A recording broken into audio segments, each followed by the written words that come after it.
Hi, Steve. Good morning, and welcome to our podcast. Thank you for joining us. Good morning, Tina. My absolute pleasure to be with you today. Great.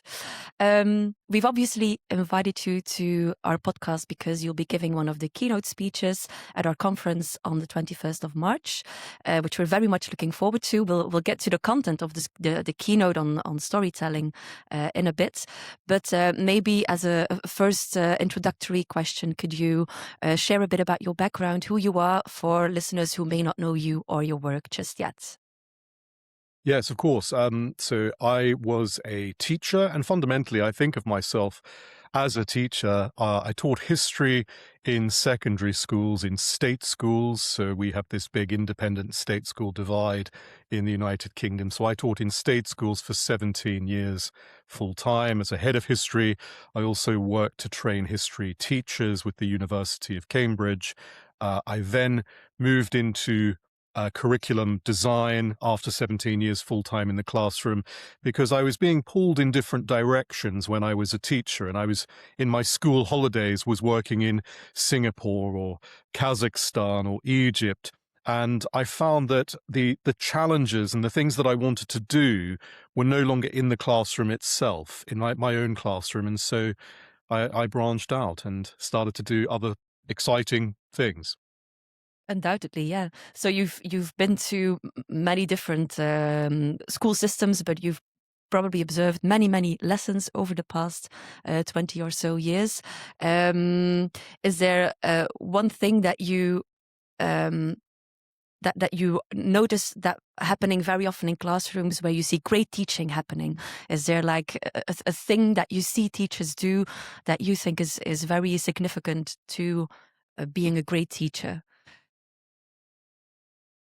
I would say, Tina, that there's one thing I can't help teachers get better at, and that is if a teacher doesn't have the buzz, if a teacher doesn't fantasize about educating and children learning, if you don't have that buzz, then I can't help you with that. And I think that's the thing I miss the most about being a teacher at the chalk face. That's how old I am. A teacher in the classroom standing up is that buzz of the teacher motivating children to love the subject that the teacher loves, passing on that passion.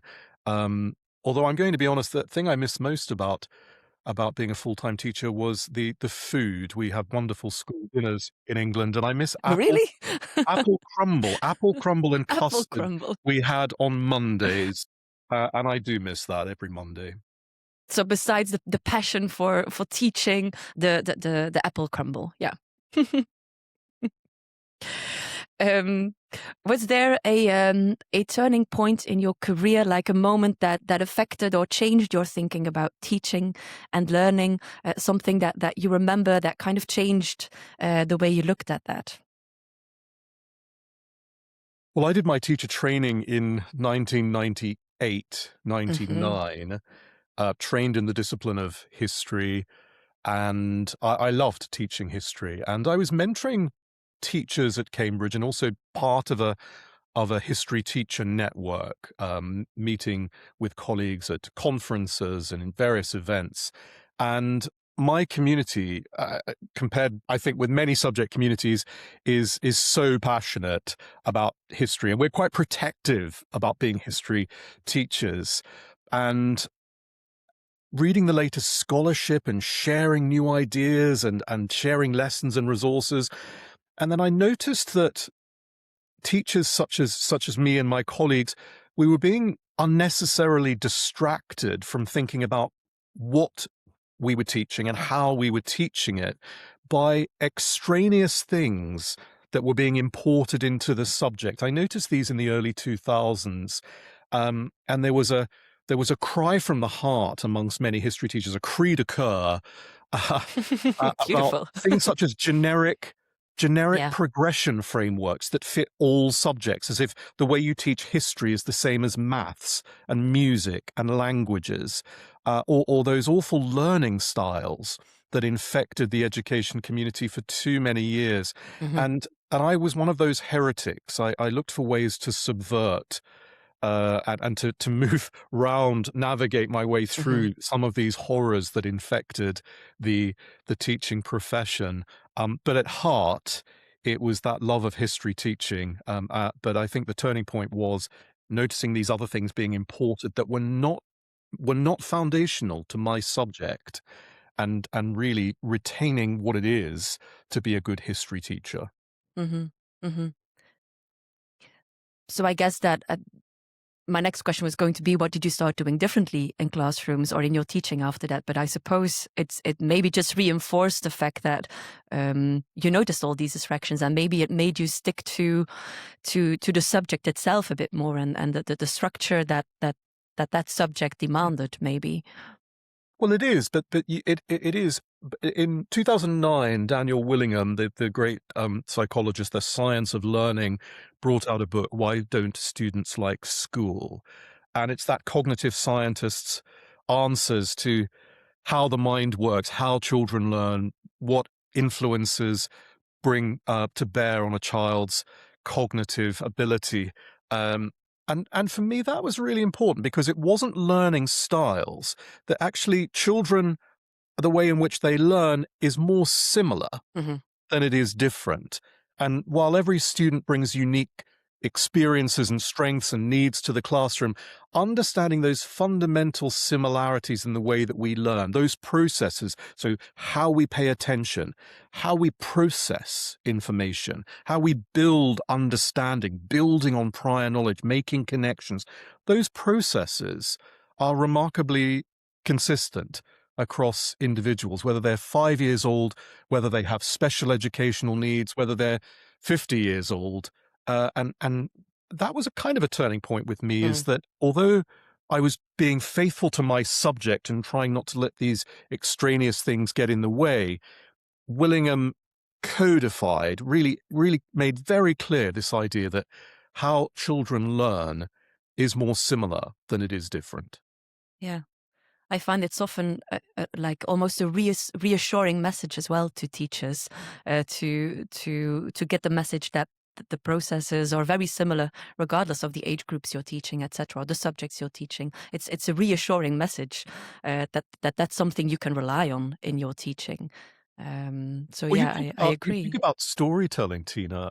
When I was in Antwerp last, speaking at a conference, and that wonderful story of the giant Antigone charging taxes, tolls across the river Scheldt. Now, I'd not heard that story before, but that moment where you hear that he chops hands off and throws them into the river for Yeah. people that fail his tax test, until that great Silvius Brabo comes along and challenges the giant, and with one mighty swing of his sword, he chops his hand off and throws Antigone's hand into the river. And of course, Handwerpen, where Antwerp, I mean, the legend, it's so wonderful, but I only heard that story once. Yeah. And I still remember details from it, because the way that we learn is well, I'm giving away some of my keynote here, but the stories are so powerful for encoding knowledge. You can hear a story once and you'll retain so much of it, because stories are psychologically privileged. Anyway, the reign of that fearsome giant was over, and we are now where we are in the wonderful city of Antwerp, coming up in March. Yeah.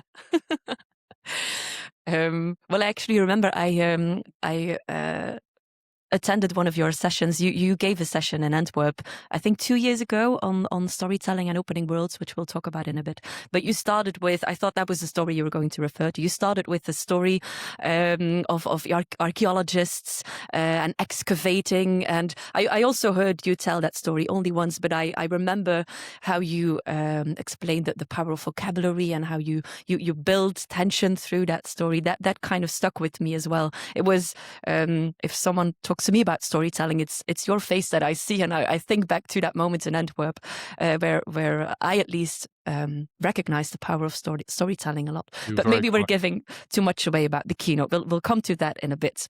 Maybe Yes. we'll focus on opening worlds a bit more, because that's the work you're doing at the moment. I suppose it takes up most of your time. If I remember correctly, Opening Worlds is a program, a knowledge-rich program you launched in 2019 together with Christine Council, and it's for history, religion, and geography, so the humanities in primary education. What does Opening Worlds entail? What is it exactly? What does it entail? Well, the one thing we don't do is we don't sell curriculum resources.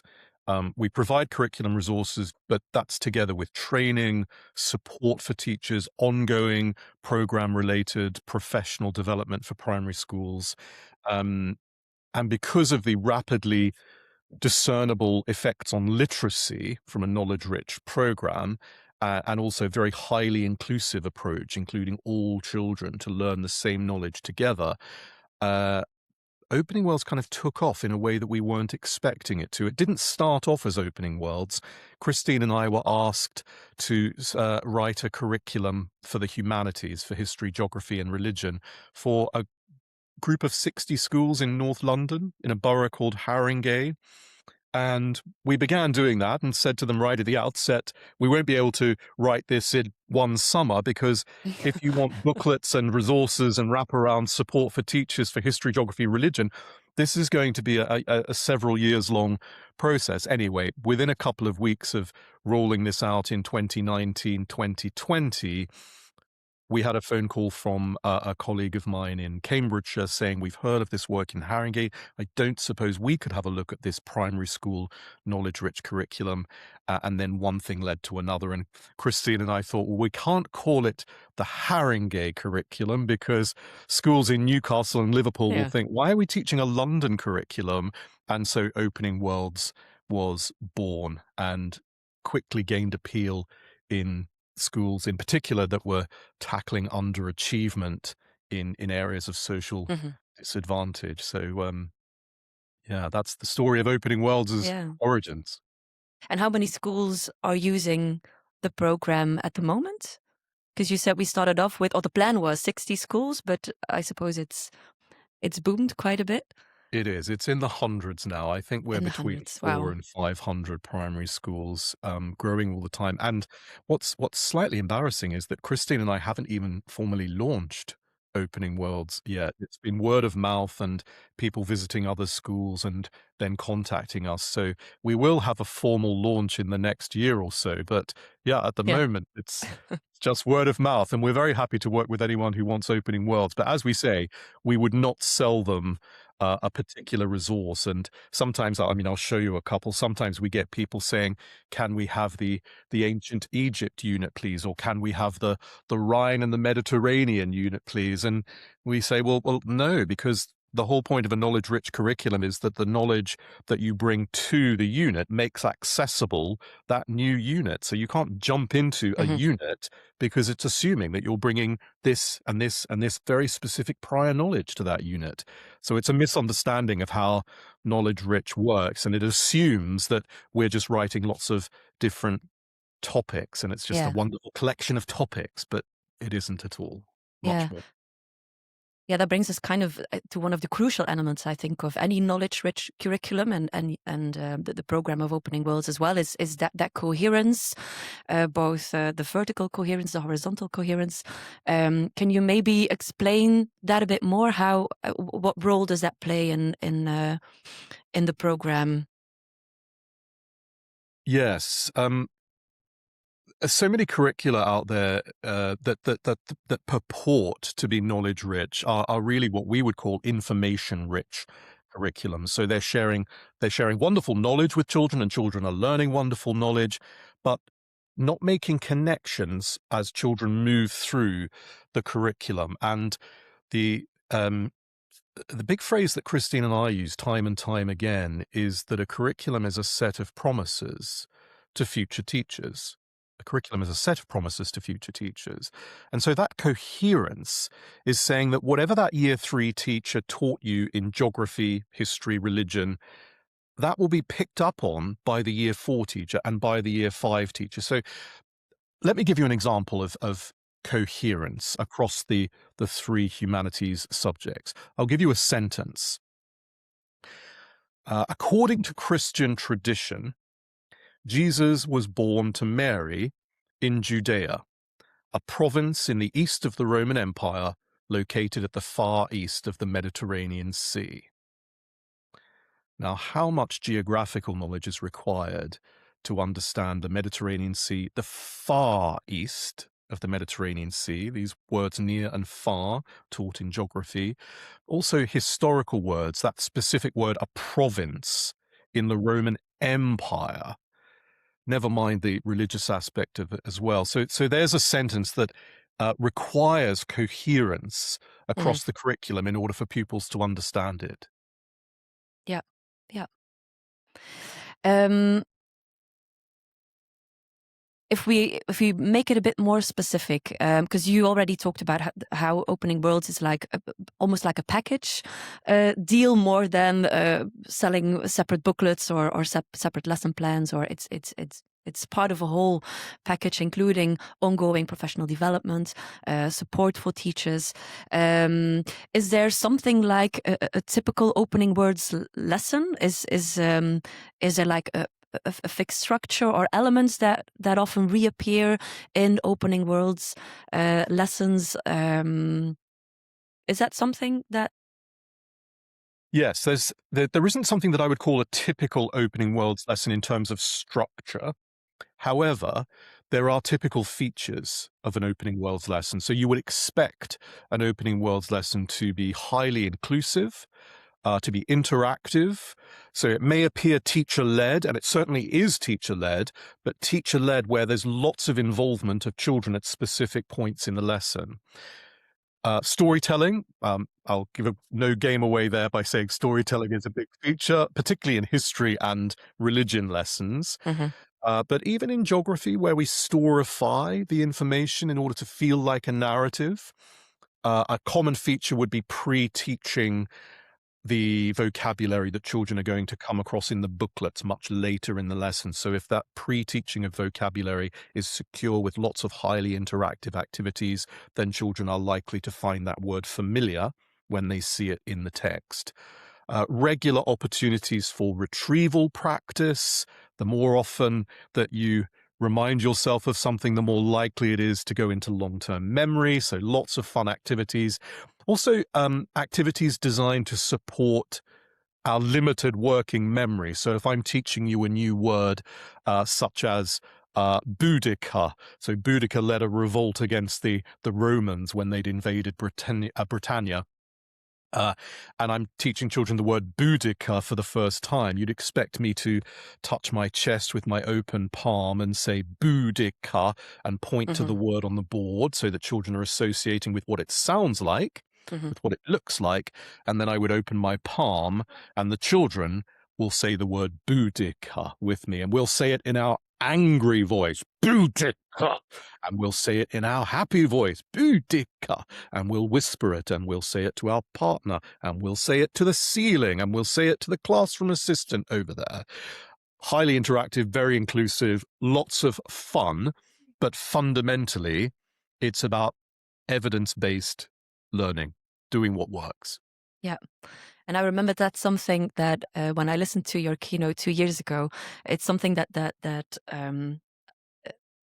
you mentioned as well, or at least I left the room with the message that a curriculum and the instructional approaches or the retrieval activities that you embed in your teaching, etc., they need to go hand in hand. And you emphasize that quite a lot, saying that it's one thing to embed retrieval activities, but it's another to make sure that what you're having kids retrieve are those words that they will need to be able to understand the rest of the lesson and lessons to come. And I thought that was a crucial point to make. And it kind of, it's about that, how the curriculum and the instructional approaches and the pedagogy you use need to go hand in hand and need to strengthen each other. Yes, absolutely. Yeah. Absolutely. Because what you're retrieving is as important as the retrieval practice Yeah. itself. Just doing retrieval practice Yeah. is not the solution. It's what Yeah. you're retrieving, why you're retrieving it, where that word that's being retrieved is going to be used at a subsequent point, and how you do the retrieval Hmm. practice. So there's lots of pieces of the jigsaw that need to be there together. Take one piece out and it's not as effective. Yeah. You already talked a bit about the role of, or we already talked a bit about the role of vocabulary. I think that kind of links to, or maybe can you expand on that a bit more? Because at least what I remember from the session and from reading a bit about Opening Worlds is that vocabulary does play a vital role in the program that you that you designed, or that you provide to schools.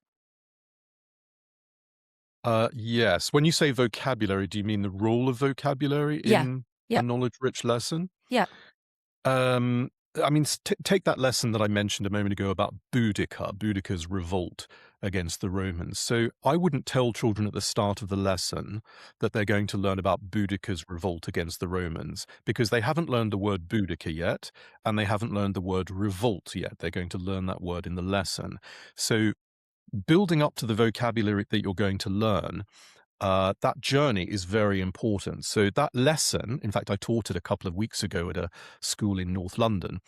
That lesson begins with some retrieval practice of vocabulary and knowledge that we will use in that lesson. So we retrieve Roman Empire, invasion, conquer, province, warriors, chieftain, tribe, all of that deliberate vocabulary retrieval, because that's going to be involved in my storytelling to lead up to these new words, Boudica and revolt.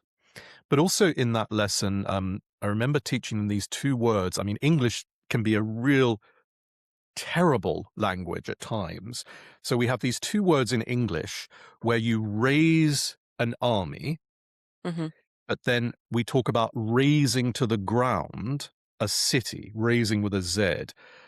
Now, this was a year 4, so what, 7, 8-year-olds. Year 4 lesson, and I was teaching them the difference between Boudica raised an army. But of course, we started with she needed soldiers. She needed soldiers to march to Colchester to fight the Roman legion. And so she collected soldiers from her Iceni tribe, and these warriors were joining her army, and her army was growing. It was getting bigger and bigger. And then we revealed the word raise. She raised an army. And children, when they were taught the word raised an army, they raised an army with me, all of them, every single one. But then when we got to Colchester with the army that she'd raised, and then she raised to the ground the city of Colchester with a Z, pointing to the word on the board, because just saying it Hmm. and hearing it and using the action, that's not enough, particularly for children who have English as an additional language. So if they're learning English, then they need to see the word and hear the word and wrap their tongues around the word at the same time. So that's that 3-pronged approach. So there was lots of new vocabulary in that lesson, but it began with the familiar vocabulary before we then climbed into more challenging, more sophisticated vocabulary. Beautiful. It kind of links to the next topic that I would like to dive into with you, because at least in Flanders, but I think you've come across it as well, the concept of a knowledge-rich program or curriculum, it sometimes raises concerns, especially when it comes to students from disadvantaged backgrounds, or students with special educational needs. Sometimes concerns are raised about, is this appropriate for them as well? Aren't we maybe setting the bar too high? Do we not risk losing them in the process? Are those concerns that you hear as well? And if so, how do you respond to them? I think the story you've just told already leads up to that. But is that something you come across as well? Absolutely. I think Yeah. teachers in primary schools in Flanders and teachers in primary schools in England are not very different. No. We have more mountains in England than you have. But we have Flanders. an equal amount of rain, so Yeah, it's pretty grey in Cambridge today. Is it grey yeah, in Antwerp? Yeah, there we go. definitely. Lots of similarities between our schools. I think the objections or the Hmm. misconceptions about knowledge rich aren't very different. I've been to New Zealand recently, been to Northern Ireland, Flanders. They're the same concerns in England as well. So when people hear knowledge rich, they think it's just drumming facts into children. It's knocking the enthusiasm for learning out of children. It's not very creative. It's dry as dust, or possibly reducing to a set of propositions that children learn. Then you have the other extreme, perhaps teachers who are really excited about knowledge rich, but they think it's a bit of a jumping off a cliff. What's that phrase the French use? L'appel du vide. It's a bit of a call of the void. So it's like dangerous to do this, and we're not sure.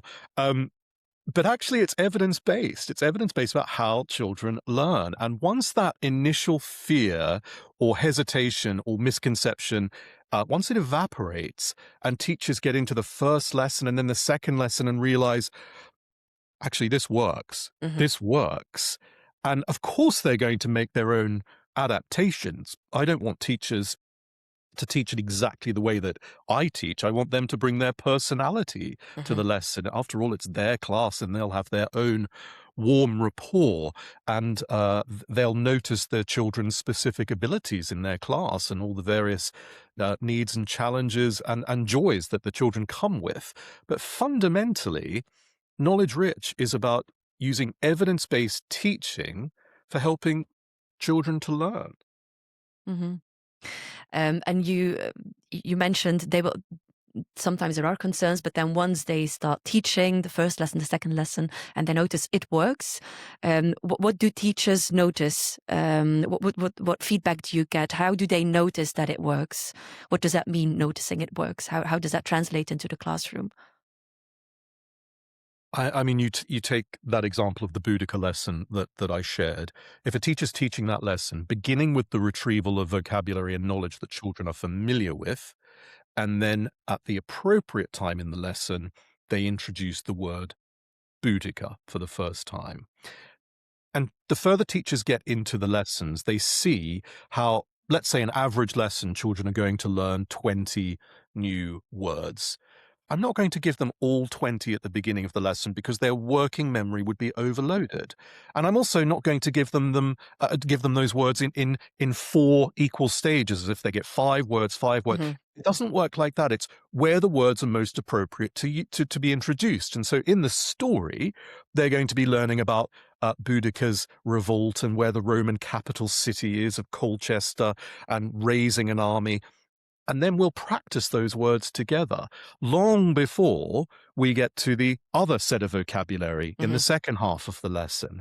So as teachers start to move into the lesson and get a feel for the lesson, get a feel for the lesson's shape and the lesson's contours. So a lesson is not simply a series of slides that a teacher clicks through, because that's quite dull. The teacher has to direct the lesson and feel the shape, where the lesson's going, and knowing that if I teach this word very thoroughly here in the way I tell my story, it's going to do so much heavy lifting in the second half of the lesson because I can see ahead to the second half. So it's taking children with you on that journey, but also the teacher seeing the big arc of the lesson, the contours, the shapes, the hills and the ravines of the lesson. Yeah. Do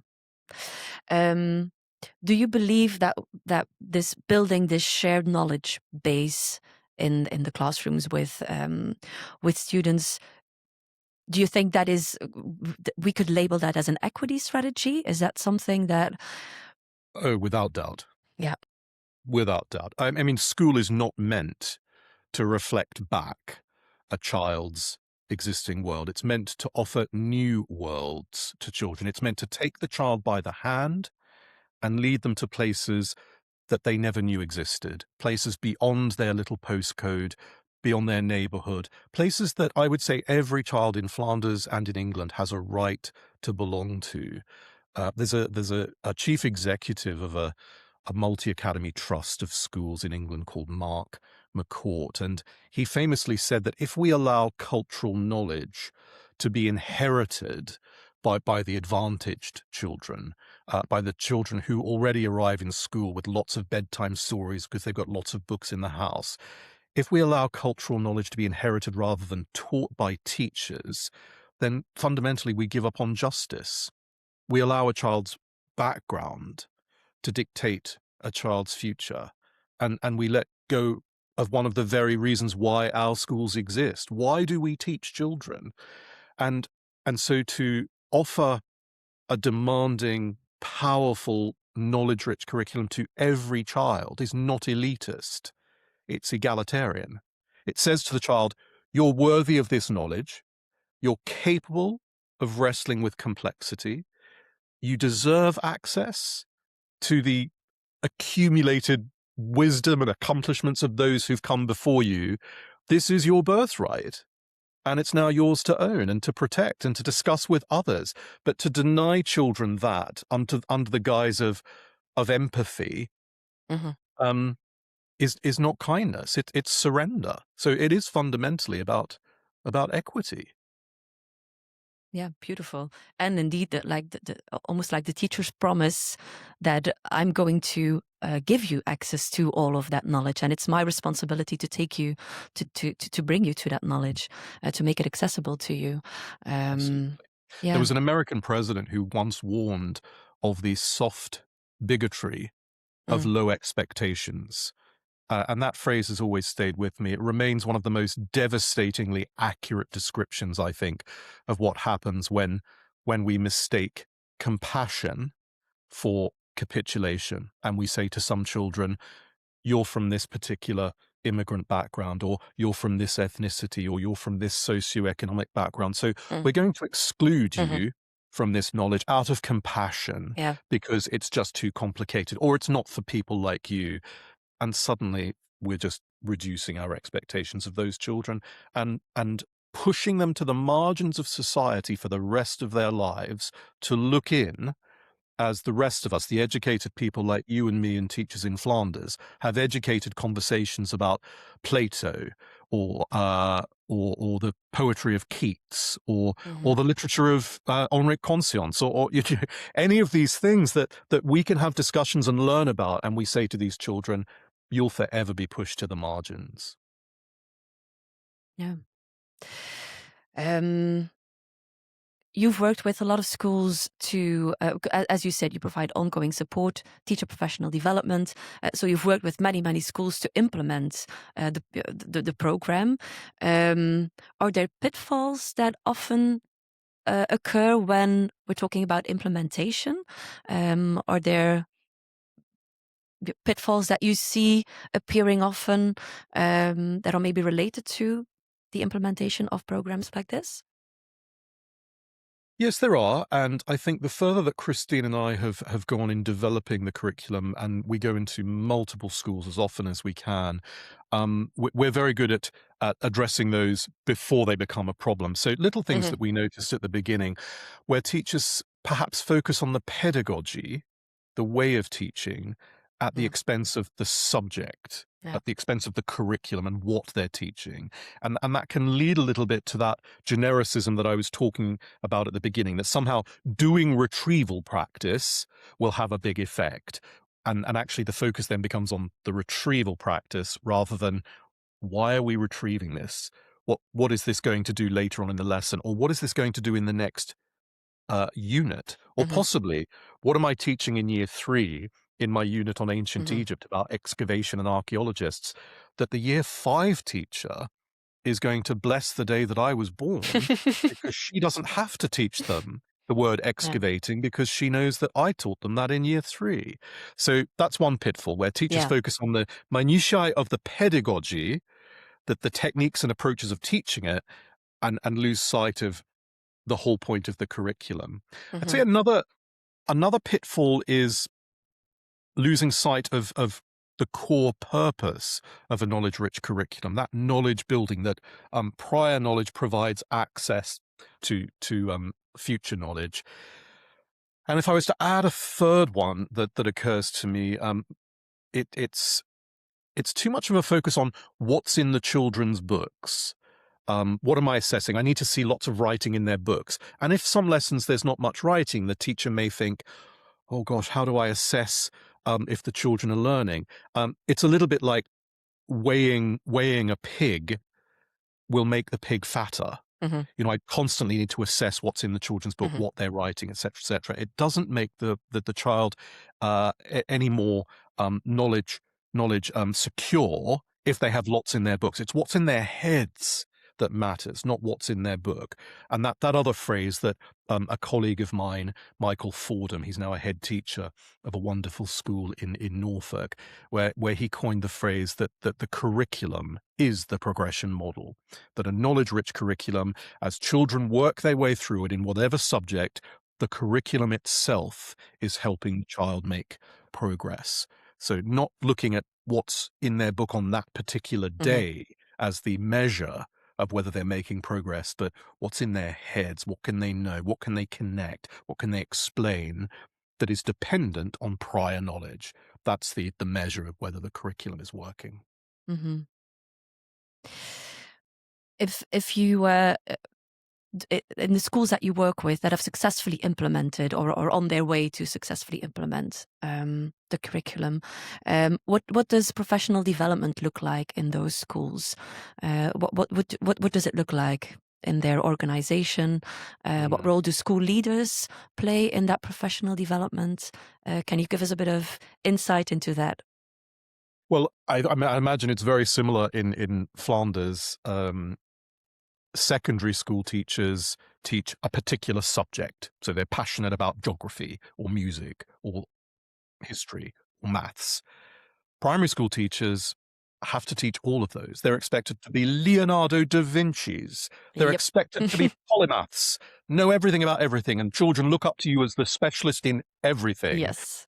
And I think what a knowledge-rich curriculum does in training primary teachers to teach this, it's incredibly liberating, because the core knowledge, the research, the planning, the design, that's been done for the teachers by specialists, by experts.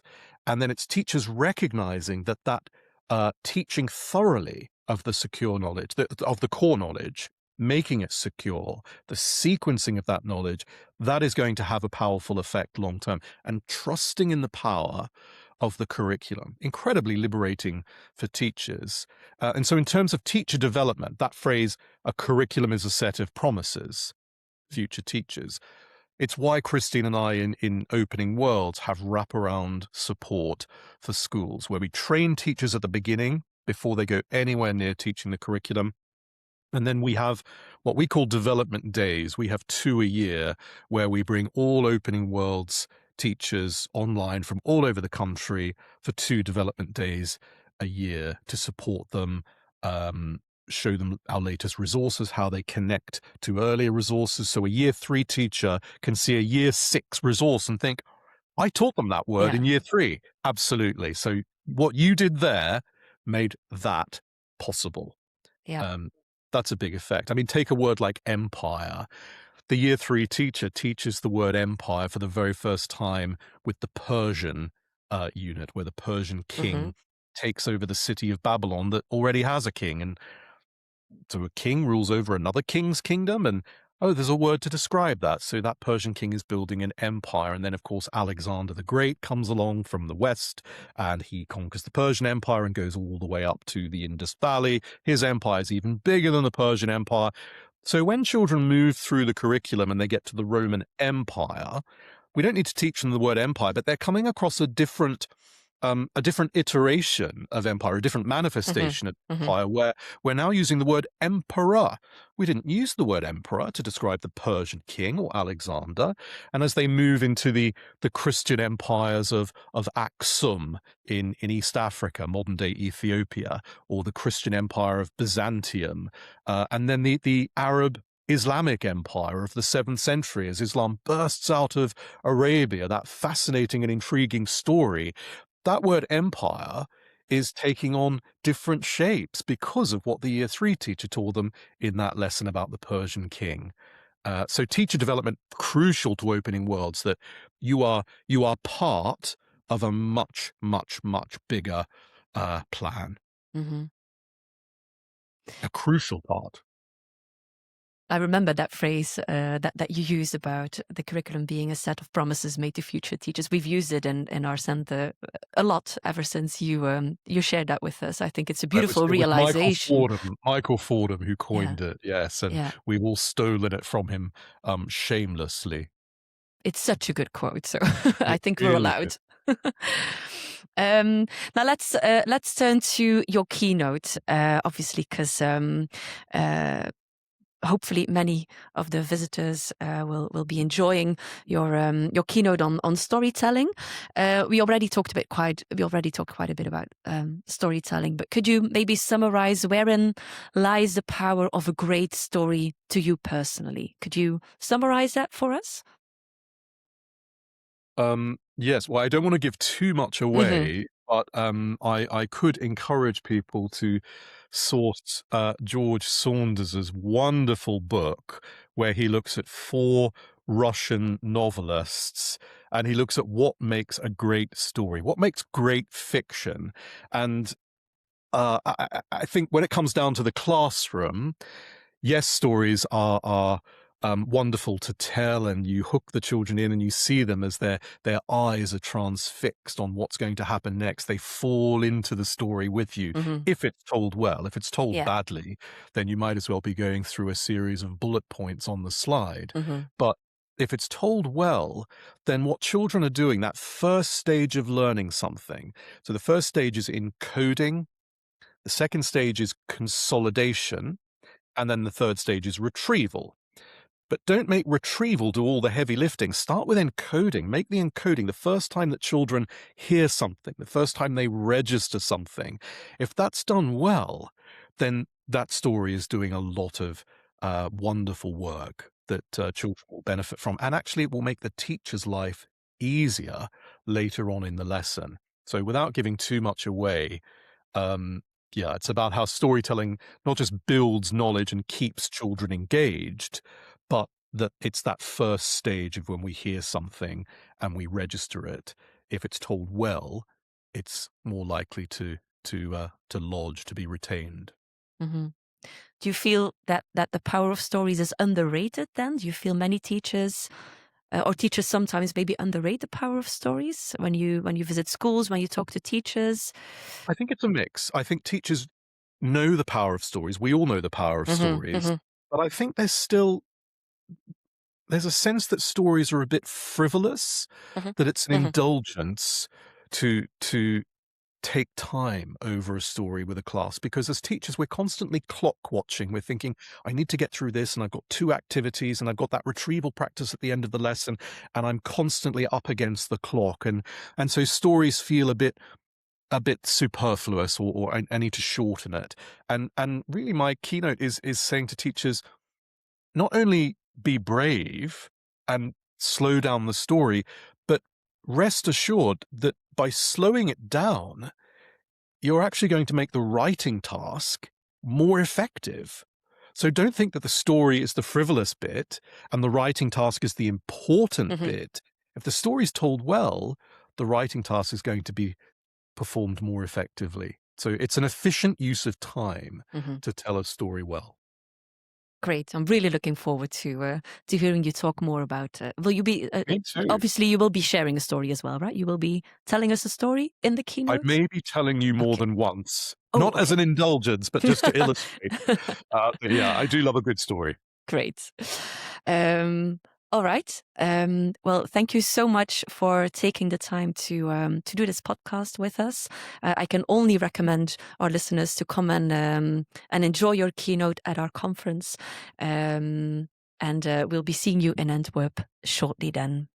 I'm very looking forward to it. I'm very looking forward to catching up with people like Tim and Claudio and Michael and Jasper, and hopefully Paul Kirshner will be there. I mean, big I hero of mine. And I they have a presented feeling actually, he will be there. they presented at the Cambridge Symposium back in 2024, and their white paper was just wonderful. I just, a phrase stuck with me. I think it was Paul Kirshner's, that you can't think critically about something that you don't know and understand.